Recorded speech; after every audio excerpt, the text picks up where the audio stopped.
plummeted down through that weird sky towards a great turbulent ocean that roared and swelled. A ferocious sea that offered no hope of survival. I thought of home and wept, unaware that in an instant, my fortunes would be changed by an event so bizarre, I almost hesitate to tell you. And it happened like this.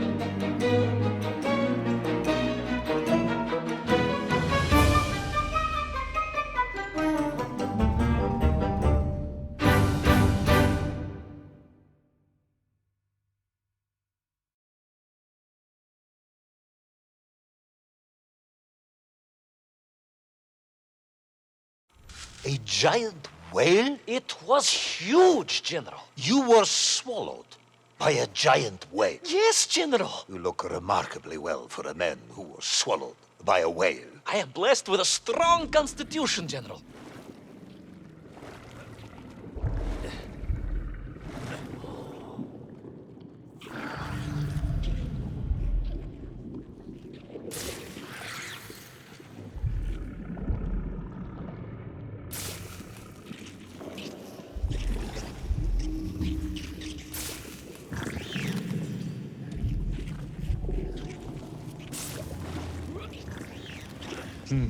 And I assume you are now going to tell me how you managed to escape from the belly of this giant whale. Naturally, General. And I must say, it really was a fascinating glimpse into the interior life of one of our world's most magnificent beasts.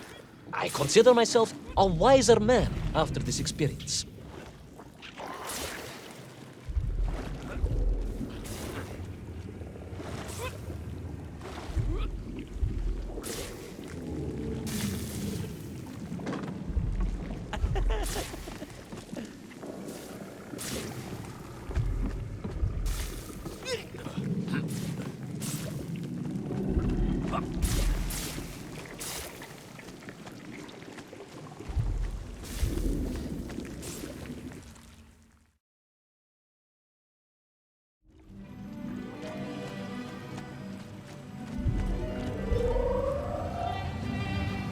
It was an extraordinary place, General.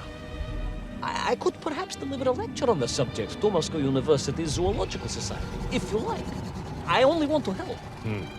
The Moscow University Zoological Society has, I suspect, better things to do than listen to the ramblings of a man who claims he was swallowed by a whale.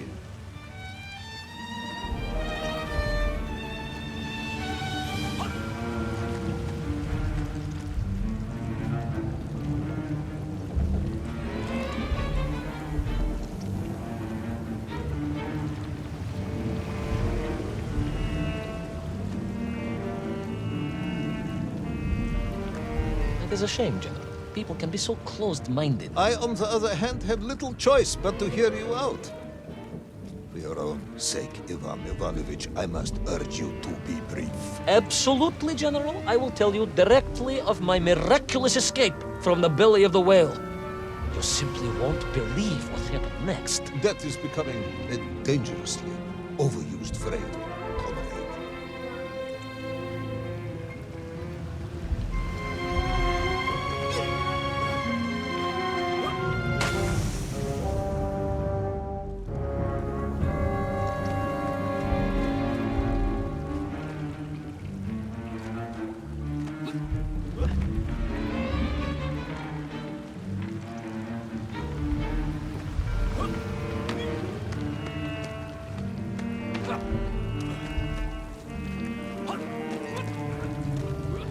And so I found myself deep within the whale's organs. A strangely beautiful place. A sort of fleshy wonderland. A glade of polyps and globules. A landscape as awe-inspiring in its way as the forests and mountains of Altai. Oh, my home, General, that I yearned and longed for, and only hoped, as I hope now, that I might one day see again. I think we're all longing for home at this point. Oh, with warm slippers, a mug of steaming Spitzin, and a roaring fire. Not far from home, trapped inside a monstrous fish, with only the strange and evil-looking worms that infested its gut for company. With only one's dedication to one's country and mission to keep one from falling into despair. But no, General, I could not. I had to escape, to find little Orpheus and my way back to the surface and home.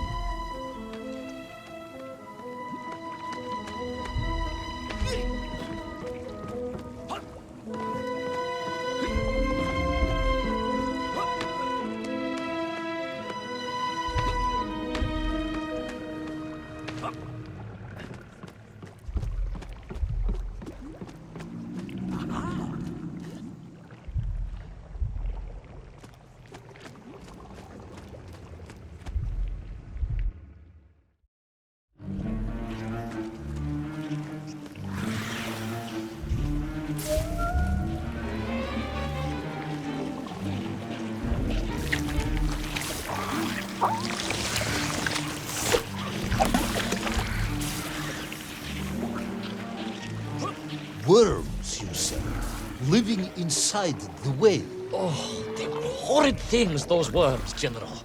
And most unwelcome, I would say. Parasites. Just rampant their infestation was. More of the tremendous sizes they could grow to. At that point, my thoughts were only of escape. And I had a plan. Yes, I'm sure you did.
These worms, they made your Nivirayatni whale sick. Wherever they attached themselves, the flesh began to turn gray and die. It was a truly distressing sight. And I resolved myself to assist the whale by removing the leeches wherever I could find them during my escape.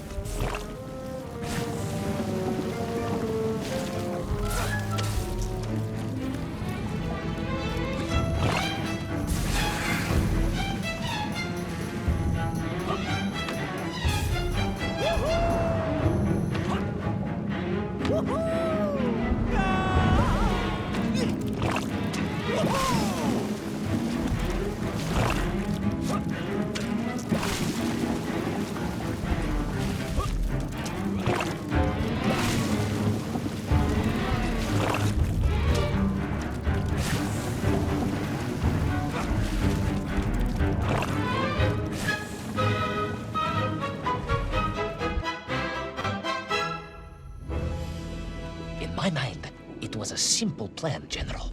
I would climb up through the whale's throat, into its mouth, then wait until it opened it to feed, and swim out. Ah, yes. Brilliant, Ivan Ivanovich. Only one or two minor flaws with it. For example, did it not occur to you that the whale would likely be deep underwater when it ate? Vyprava, General, but I am a strong swimmer. As a child, my parents would take us to holiday near Irkutsk, where we took constitutionals in the waters of Lake Baikal.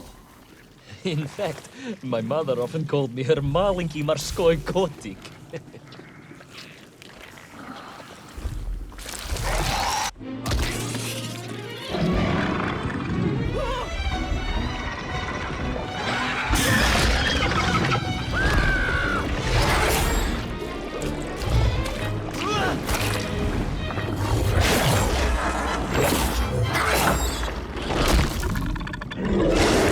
A giant worm for a giant whale, huh? At the risk of repeating myself, it was huge, General. The Moscow University Zoological Society may be interested after all.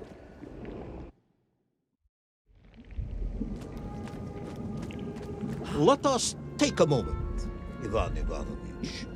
Your ridiculous plan to escape through the mouth of the whale failing, you would now have me believe you had embarked on some misguided crusade to free it of the worm infestation.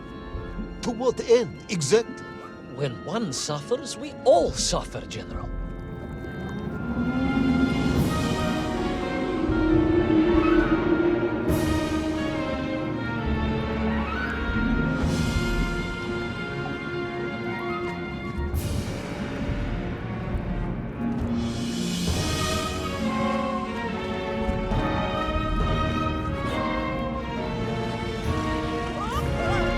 Your ideological commitment is admirable, comrade, but... I concluded that if I could find the root of the infestation and neutralize it, the whale could mount a spirited counterattack against the worms.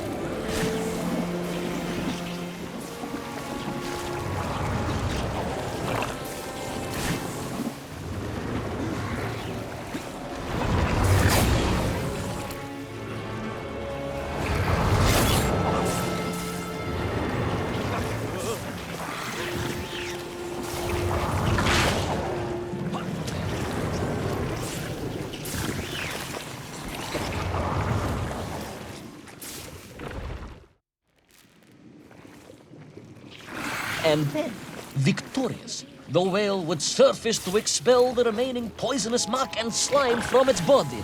And at that point, I could escape through the nearest convenient orifice. In this case, most likely the blowhole. That is the most revolting thing I've ever heard. General, we are Russians. We have withstood the sheer force of nature and history and emerged triumphant. An expedition through the nasal sphincter of a gargantuan whale is nothing to us.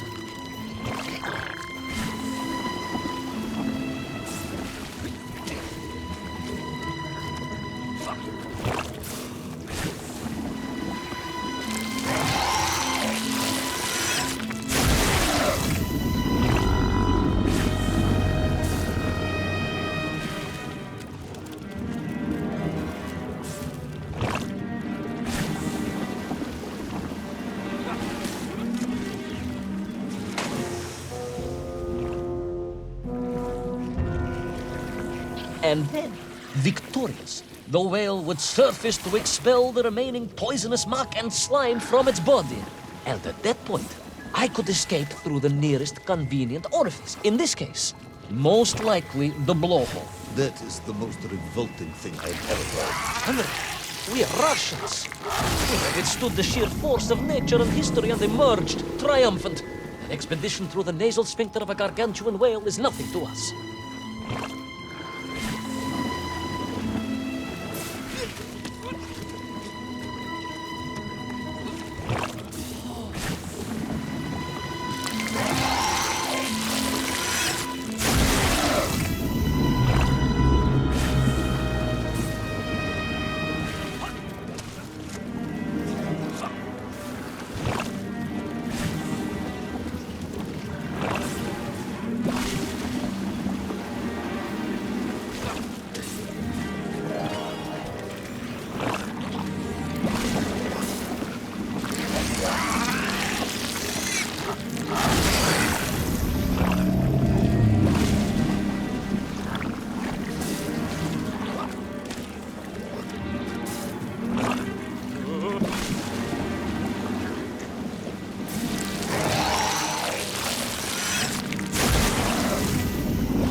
I suppose you would have me believe that the whale was grateful to you.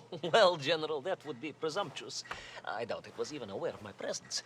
But I had more immediate problems. For if the whale might have been relieved by my actions, the worms were enraged. Worms do... Furious. Worms Incandescent. do not feel... Violently indignant. emotions. Demented, General. Deranged. Enough!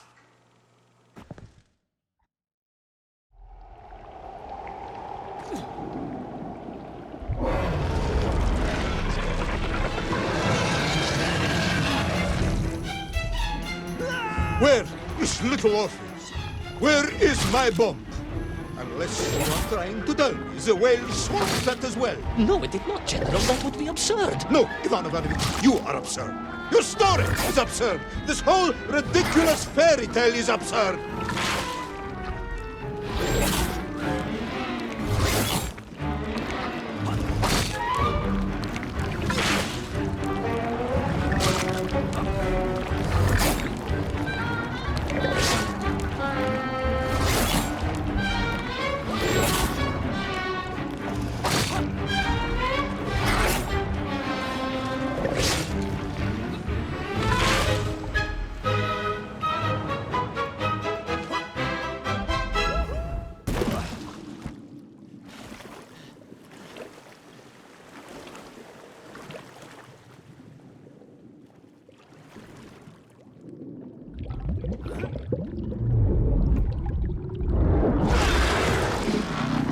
Will our brave yet foolhardy hero escape the furious worm?